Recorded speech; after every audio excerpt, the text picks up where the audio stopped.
Xe này thì nó lướt quá, nhưng mà do đến định kỳ bảo dưỡng rồi đó, mình muốn kiểm tra là cái máy kỹ một chút, nên là nhờ anh em anh Vũ nha, tổ trưởng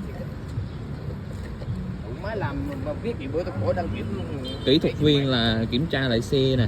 Đó, anh Vũ kiểm tra lại cái động cơ. Ổn anh? Ổn Vũ? Ổn ha? Siêu lướt ha? Là sau khi kiểm tra là xác nhận là máy móc là ok đó. Mặc dù là xe lướt nhưng mà mình cũng phải kiểm tra lại cho kỹ ha, trước khi mang về hãng. Kiểm tra chính thức 167 điểm nha anh chị. Anh Vũ là kỹ thuật viên, là tổ trưởng của Bình Thuận Phone mình á. Ok. Bây giờ nó không chịu đi, nó vô Rồi. Lần sau mình sẽ spa lại xe rồi lên clip long lanh cho anh chị xem nha. Mình là Tiến, chuyên thu mua định giá xe miễn phí. Cảm ơn anh chị.